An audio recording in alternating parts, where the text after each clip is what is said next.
that we're working on. One is an intervention to try to increase skilled birth attendance. This is through maternal health vouchers in Pakistan.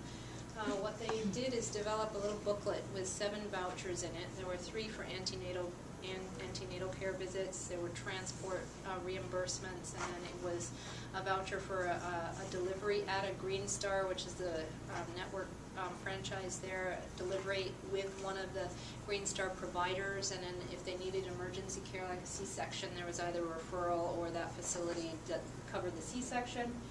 And then a postnatal visit and a family planning counseling visit. So all of this came in one booklet, which was sold for about $1.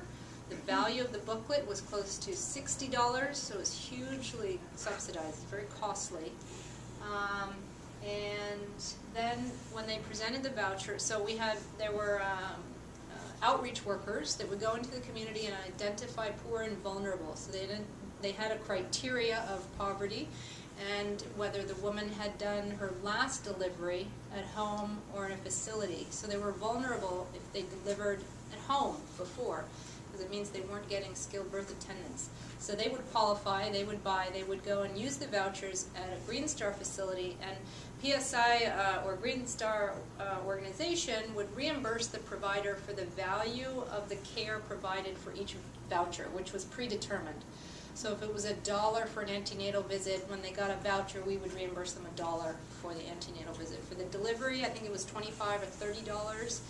They would bring the voucher, get the delivery, and we would pay the provider $30, and I think $100 for a C-section.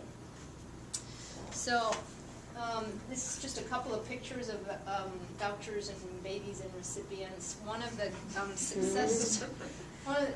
The top one, I think, is the IPC worker, I think on the left probably, who goes out in the community and identifies the women, and then I think the woman in the middle with the baby was the voucher recipient probably. And then this is one of the adorable babies born at the facility, and on the lower left. How old is he now? He looks like my college roommate. And on the lower left, I think, might even be, no, it's one of the other success stories, but this success story that you've read here just gives an indication of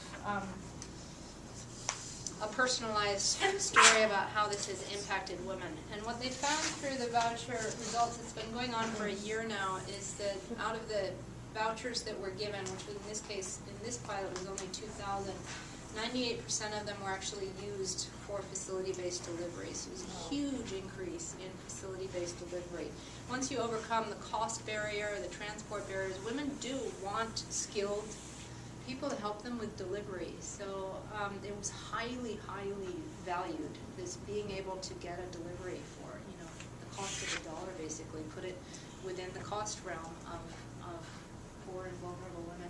ANC visits increased 20%, and 70% of those with the vouchers returned for the family planning and got a method. I think it was 80% returned for the family planning counseling, and of those, the majority got actually a method. So as a result, huge increase in family planning associated with this.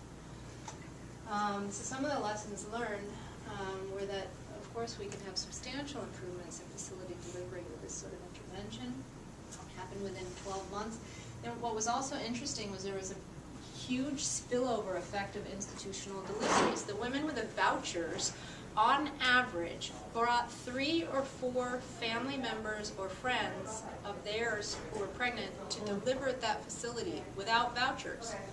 So the women with the vouchers were so happy with the service and being connected with the provider that they recommended it to all their friends and got their friends and family members to come to that provider and pay for services without a voucher. So there was this very large halo effect of this investment in these women that also resulted in a wider increase in facility-based deliveries for non-voucher recipients, which they're still looking at. Do we see any improvement in the quality of services, or were they good to start with?